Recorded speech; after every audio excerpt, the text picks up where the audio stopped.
অসার তো হবেই, কেননা নবাবের হাতের চাপড়ে আপনার পিঠটা যে সোনার হয়ে গেছে মন্ত্রী ভাই। জ্যান্ত মানুষের অসার সোনার পিঠ, ওরে বাবারে কি হবে রে? সেটা আমার জানার মধ্যে পড়ে না। যাই যাই, আমি এক্ষুনি মুর্শিদাবাদে চলে যাই।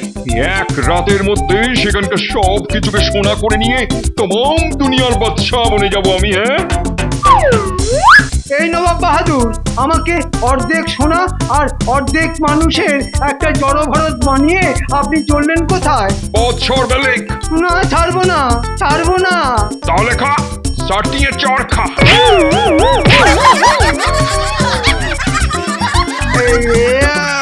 আপনি আপনি কি করে দিলেন? হ্যাঁ, আমার আমার গালটা হচ্ছে অসার হয়ে গেল।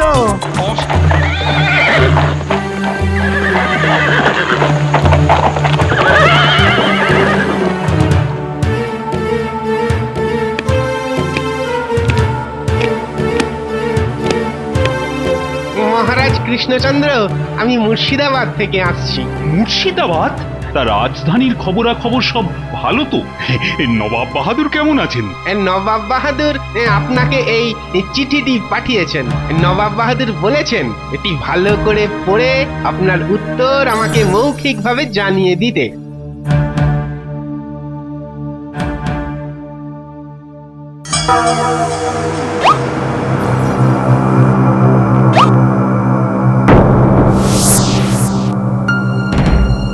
কি ব্যাপার?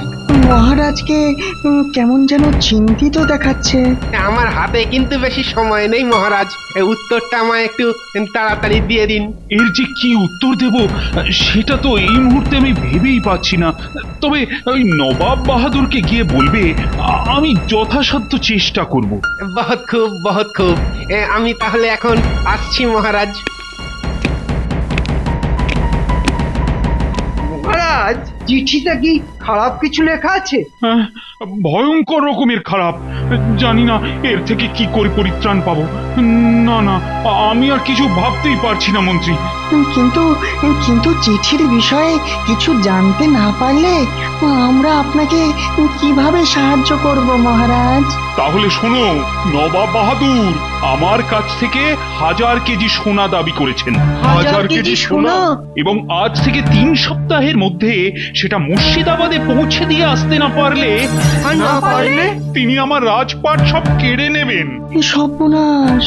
বেশ হবে, তোমাকে তাড়িয়ে দিয়ে তিনি এরপর নিশ্চয়ই আমাকে রাজা করে সিংহাসনে বসাবেন। এ কিন্তু নবাবের ভারী অন্যায় আবদার। নবাব তো এরকম অন্যায় আবদার বারে বারেই করে আসছেন, আর পেয়ে পেয়ে নবাবের লোভও গেছে বেড়ে। এই তুমি থামো তো গোপাল। আমি আবার কি করলাম? এই সব কিছু তোমার জন্যই হয়েছে। বারে বা, সোনা চাইলো নবাব আর দোষের ভাগী হলাম আমি। তুমি না হলে দোষের ভাগী আর কে হবে? সেবার যখন কৃষ্ণনগরের মাটির তলা থেকে সোনা উঠলো তখন তো সব সোনা গরুতে খেয়ে গেছে বলে তুমি নবাবকে ভক্কি দিয়েছিলে। তা দিয়েছিলাম, কিন্তু ওইটুকু ভক্তি না দিলে তো মাটি থেকে ওঠা সব সোনা তো নবাব বাহাদুর আত্মসাৎ করে বসতো। হয়তো তোমার সেই চালাকি এতদিন পরে নবাব বুঝতে পেরেছে, আর তাই সুদে আসলে রাগ মেটাতে 1000 কেজি সোনা দাবি করে বসেছে।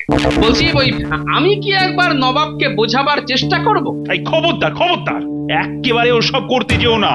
বরং বরং 1000 কেজি সোনা কিভাবে জোগাড় করা যায় তোমরা সকলে বরং সেই কথা ভাবো। ভেবে কোনো লাভ হবে বলে মনে হয় না মহারাজ।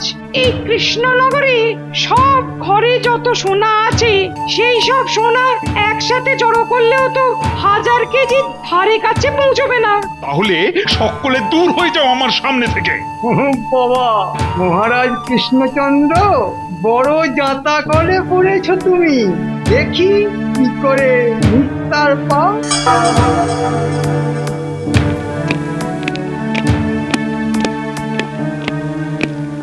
আমি কি ভেতরে আসতে পারি মহারাজ? আমি বিজ্ঞানী। বিজ্ঞানী? এসো এসো এসো। না বলে কয়ে এভাবে হঠাৎ এসে পড়ার জন্য আমি দুঃখিত মহারাজ, কিন্তু একটা কথা বলার জন্য আমি এই অসময়ে ছুটে এসেছি। কি কথা? বহুদিন আগে আমার গুরু আমায় একটা বিদ্যে শিখিয়েছিলেন, কি বিদ্যে? কৃত্রিম ভাবে সোনা তৈরি করার বিদ্যে। এভাবে কি সোনা তৈরি করা যায়? সেটা ঠিক জানি না, কারণ কারণ আমি হাতে নাতে কখনো বিদ্যেটা পরখ করে দেখিনি। গুরুদেব বলেছিলেন একান্ত নিরুপায় না হলে এ বিদ্যা যেন পরখ না করি। আজ তো পরখ করার দিন এসে গেছে বিজ্ঞানী। বলো বলো বলো, কিভাবে সোনা তৈরি করতে পারবে? আগে আগে একটা রাসায়নিক তরল ওটা তৈরি করতে হবে, আর আর সেই তরল কোনো মানুষের হাতের তালুতে মাখিয়ে দিলে মাখিয়ে দিলে কি হবে?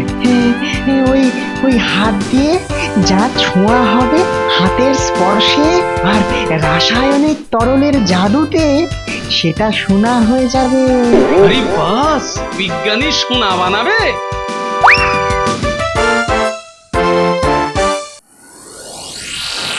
আপনি নাকি কৃত্রিম সোনা তৈরি করছেন? কে কে কে বললো? তাহলে খুলেই বলি, আপনি যখন মহারাজের সাথে কথা বলছিলেন আমি তখন আড়ি পেতে সব শুনেছি। সবকিছু যখন শুনেই ফেলেছো তখন তো আর অস্বীকার করতে পারি না।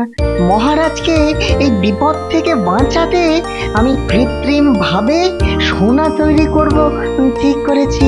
খুব ভালো কথা, মহারাজকে বিপদ থেকে বাঁচানো আমাদের প্রত্যেকের কর্তব্য। তবে আমি বলি কি, সোনা বানাবার তরল আবিষ্কারের আগে আপনি ওই তরলের একটা প্রতিষেধক তৈরি করে ফেলুন। এ কথা কেন বলছো? বলছে কি আর সাধে, আসলে সোনা মানুষের লোভ বাড়ায়, তাই ওই তরল হাতে মাখিয়ে দেবার পর মহারাজের হাতের ছোঁয়ায় সব কিছু যদি সোনা হয়ে যেতে থাকে তখন কি আর মহারাজ নিজেকে সামলাতে পারবেন? কথাটা মন্দ বলনি। যাক বাবা, সোনা বানানোর তরল মনে হচ্ছে তৈরি হয়ে গেল। প্রতিষেধকটা আগেই হয়ে গেছে, এবার এবার শুধু পরীক্ষা করার অপেক্ষা। গোপাল গোপাল তোমার ডান হাতটা বাড়াও তো দেখি। কেন? তোমার উপরেই পরীক্ষা করে দেখবো। শেষে আমার উপরেই পরীক্ষা? কেন, আমি ছাড়া এই রাজ্যে আর লোক নেই? লোক হয়তো অনেক পাওয়া যাবে, কিন্তু কিন্তু তাহলে তো মহারাজের কথা মতো ব্যাপারটা গোপন থাকবে না। হ্যাঁ, না করো না গোপাল, না করো না, হাতটা বাড়িয়ে দাও।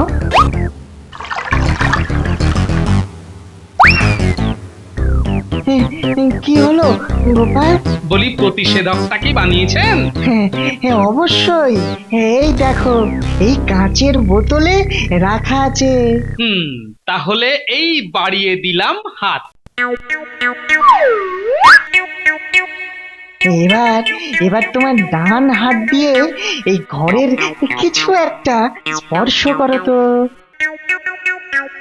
বাপরে, আমার বুকের ভেতরটা কেমন ধুকপুক ধুকপুক করতে শুরু করে দিল যে। ভয় পেলে? ভয় পাবো কেন? আমি গোপাল ভাট, সার কি অব্দি রেয়াজ করি না? ভয় পাবো আমি? কি যে বলেন।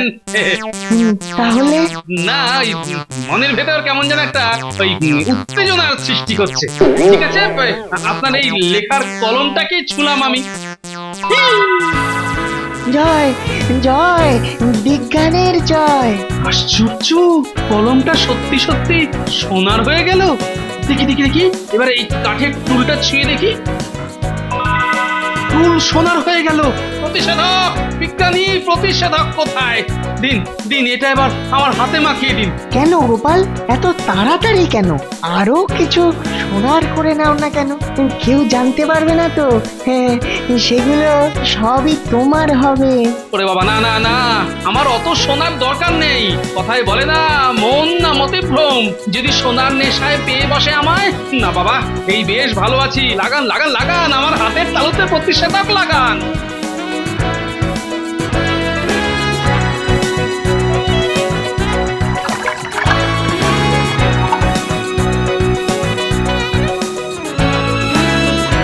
এবার হাতটাই টেবিলে ছুঁয়ে দেখি তো।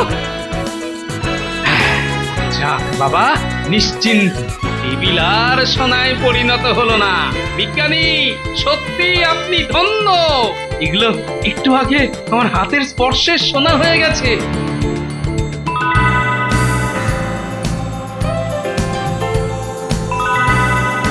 বিজ্ঞানী, দেখুন দেখুন দেখুন, আমার হাতের ছোঁয়ায় একটু আগে যা সোনা হয়ে গিয়েছিল এখন সেগুলো আবার আগের অবস্থায় ফিরে গেছে। অসাধারণ, সত্যি অসাধারণ আপনার আবিষ্কার।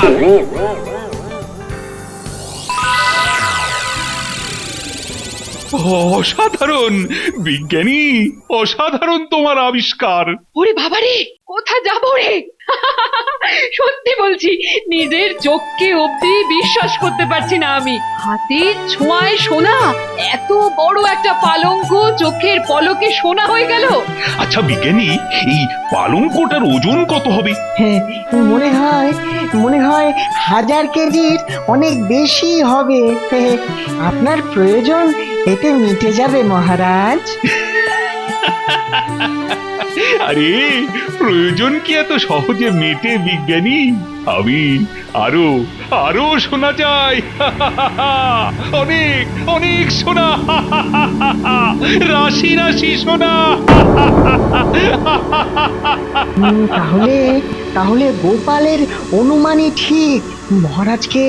মহারাজকে ক্রমশ ভয়ঙ্কর এক লোভের নেশা পেয়ে বসেছে, সোনার লোভ। এরপর হয়তো হাতের কাছে যা পাবে তাই সোনা করে দেবে। হ্যাঁ, বুঝলে রানী, এবার আমি না খাওয়া ছেড়ে শুধু সোনা বানিয়ে যাবো। আমার কোষাগারে শুধু সোনা থাকবে, সোনা, তাল তাল সোনা, রাশি রাশি সোনা। কি দরকার এত সোনার? মা ভবানী হয়তো বিজ্ঞানীকে দিয়ে তোমায় আজ এক কঠিন বিপদের হাত থেকে বাঁচিয়েছেন, কিন্তু অতি লোভের ফলে তিনি যদি অসন্তুষ্ট হন। আহ, এই মনের মধ্যে এসব কুসংস্কারকে ঠাঁই দিও না তো। চলো চলো, এখন কিছু খেতে দেবে। চলো, নবাবকে কি করে সোনা দেবো, ওহ, এই চিন্তায় কতদিন কিচ্ছু খেতেই পারিনি আমি। আজ পেট পুরে খেয়ে দে সারা রাত ধরে সোনা বানাবো। কি হলো, দাঁড়িয়ে পড়লে কেন? খাবে চলো। দাঁড়াও দাঁড়াও, তার আগে এই ঘরে সবকিছু সোনা করে দিয়ে যাই।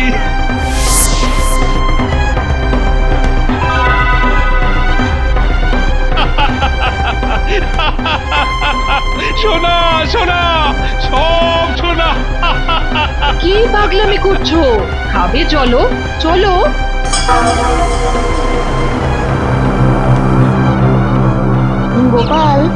গোপাল, আমি বিজ্ঞানী হতে পারি, কিন্তু তুমি যে খুব বড় মনোবিজ্ঞানী তা স্বীকার করে নিতে আমার লজ্জা নেই। এই তুমি ঠিকই বলেছিলে, মানুষের মন না মতিভ্রম। মহারাজকে সোনার নেশায় পেয়ে বসেছে তো। ঠিক তাই। জানতাম এটাই হবে। তবে ও নিয়ে আপনি কোনো চিন্তা করবেন না, প্রতিষেধক যখন আছে তখন ওই সোনার ভূত আমি মহারাজের ঘাট থেকে ঠিক নামিয়ে ছাড়ব। বলছো কি মন্ত্রী? এ তো অবিশ্বাস্য। অবিশ্বাস্য হলেও এ সত্যি খোদাবন। তুমি এসব কি করে জানলে? সমস্ত রাজবাড়ি আর সারা রাজ্য জুড়ে ছড়িয়ে আছে আমার জ্বর। আমি এখনই দ্রুতগামী ঘোড়ায় চড়ে কৃষ্ণনগরে যাব। ওই রাসায়নিক তরলটা আমার চাই। আমি সোনা চাই, অনেক অনেক সোনা। তাম দুনিয়ার সব থেকে ধনী হতে চাই আমি। এসো মন্ত্রী, তুমি আমার সাথে যাবে।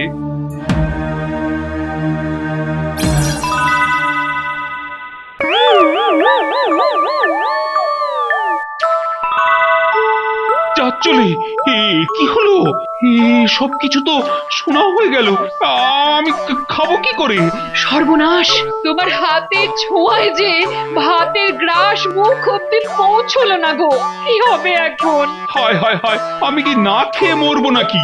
দাঁড়াও দাঁড়াও দাঁড়াও, আমি খাইয়ে দিচ্ছি।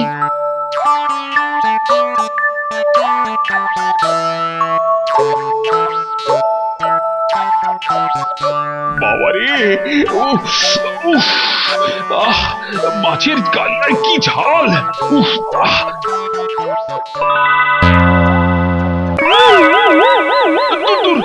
এভাবে কি খাওয়া যায়? আমি বলি কি, বিজ্ঞানীকে এক্ষুনি ডেকে পাঠাও, ও এসে কিছু একটা করুক। তাহলে আমার সোনা? রাখো তোমার সোনা। বুঝতে পারছো না, মা ভবানী তোমাকে বোঝাতে চাইছেন যে অতি লোভে ততি নষ্ট হয়ে যাবে তোমার। হ্যাঁ, কথাটা মন্দ বলনি। ঠিক আছে ঠিক আছে, বিজ্ঞানীকেই ডেকে পাঠাই। তবে তার আগেই ঘটি বাটিগুলো সোনার করে নি, কেমন? খবরদার বলছি, আর লোভের ফাঁদে পা দিও না তুমি। আরে ছাড়ো তো। না, এ কি আমার ডান হাত যে সোনার হয়ে গেল। ও মা, মাগো, এখন আমি কি করব মা? রক্ত মাংসের মানুষের অসার সোনার হাত, লোকে শুনলে কি বলবে? কেঁদো না রানী, কেঁদো না। খবরদার খবরদার, ছবি না আমায়। আমি চাই না আমার সারা শরীর অসার সোনার দেহ হয়ে যাক। চলে যাও তুমি, চলে যাও, দয়া করে আমার সামনে থেকে চলে যাও, তুমি চলে যাও।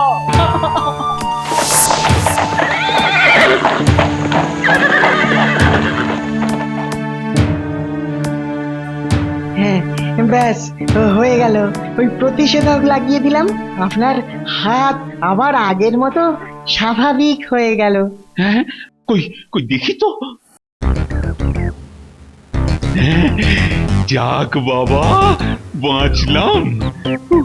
আর এই প্রতিষেধকটার মজা কি জানেন? এর আগে আপনার হাতের ছোঁয়ায় যা যা শোনা হয়ে গেছে, এখন থেকে আপনার হাতের স্পর্শে সেগুলো আবার আগের মতো স্বাভাবিক অবস্থায় ফিরে আসতে পারে। সত্যি? দেখি তো রানী, দেখি তোমার হাতখানা দেখি। সত্যি বিজ্ঞানী, তুমি সত্যি ধন্য। একটা আবিষ্কারের সাথে সাথে তার বিপদের কথা ভেবে তুমি তার প্রতিষেধকও করে রেখেছিলে। ওহ, সত্যি কি বুদ্ধি তোমার! এই বুদ্ধি কিন্তু আমার নয়, এ বুদ্ধি গোপালের। গোপাল, তা কোথায় সে? আমি এতক্ষণ দরজার উপরে দাঁড়িয়েছিলাম রানীমা। এসো গোপাল, এসো এসো, আমার কাছে এসো, বলো কি চাও। গোপাল চাইবার আগে আমি যে তোমার কাছ থেকে চাই কৃষ্ণচন্দ্র। আরে হাজার সে সোনা জানতো, আহা, কাল সকালেই পেয়ে যাবেন। তোবা তোবা, সামান্য ওই হাজার সের সোনাতে কি হবে আমার? আমি চাই ওই সোনা তৈরি তরলটা। সোনা তৈরির তরল? কি বলছেন আপনি? কৃষ্ণচন্দ্র, ভুলে যেও না, আমার অধীনে থাকা তুমি নেহাতি একটা রাজা মাত্র। তাই আমার সাথে চালাকি করলে কিন্তু দে বিজ্ঞানী, তরলটা আমার হাতে মাখিয়ে দে। কিরে, মাখিয়ে দিবি নাকি গর্দান দিবি? দিন বিজ্ঞানী, নবাব যখন নিজের মুখে বলছেন তখন ওনার দুটো হাতেই মাখিয়ে দিন, দেখবেন অনেক পুরস্কার পাবেন।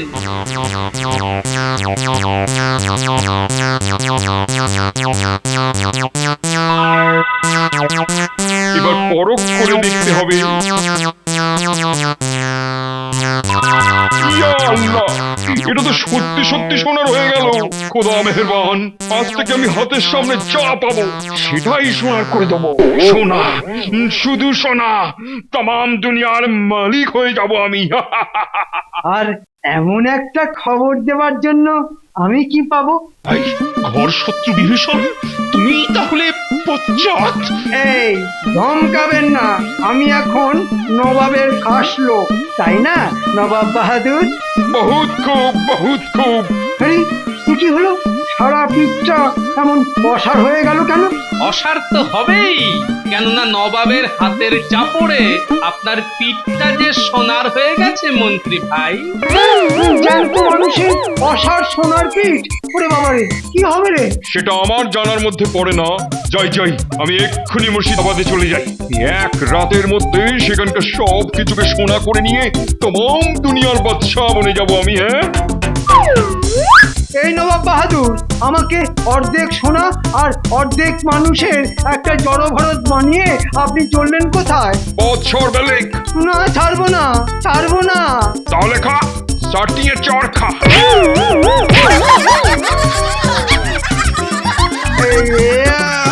আপনি আপনি কি করে দিলেন? হ্যাঁ, আমার পাল্টা হয়েছে অসার হয়ে গেল। অসার কি বলছেন মন্ত্রী ভায়া, বলুন সোনার হয়ে গেল।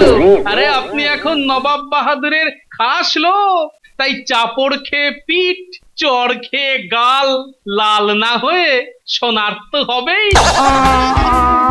আমাকে আগের মতো করে দিয়ে যান। এই পা থেকে ওঠ।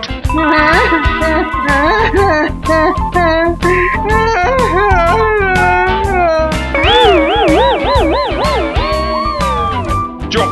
ইয়া আল্লাহ, এ তো সোনার পুতুল হয়ে গেল। সব কটা বদমাশের ধরি আমার সাথে চালাকি করে আমাকে ফাঁসাবার চেষ্টা। দেখ তবে তোদের কি করি, আজ সব কটাকে কেটে টুকরো করে ফেলবো। এ কি আমার তলোয়ার? ওটাও সোনার হয়ে গেছে নবাব সাহেব। আচ্ছা, সোনার তরোয়াল দিয়ে কি মানুষ কাটা যায়? আপনার চুল যে সোনার হয়ে গেল, এরপর মাথা আঁচড়াবেন কি করে? তোকে আজ আমি শেষ করে ফেলবো।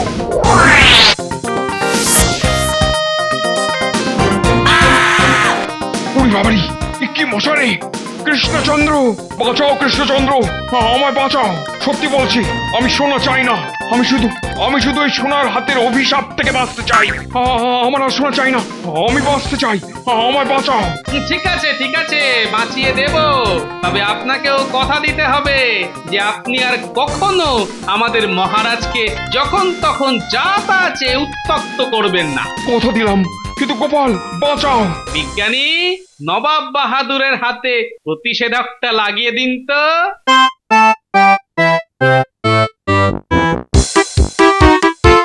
যান, আপনার হাতের ছোঁয়ায় আর কোনো কিছু শোনা হবার ভয় রইল না। কৃষ্ণচন্দ্র, আমায় একটা ঘোড়া দেবে? প্রয়োজন হবে না, এবার আপনার হাতের স্পর্শে ঘোড়া আবার আগের মতো হয়ে যাবে।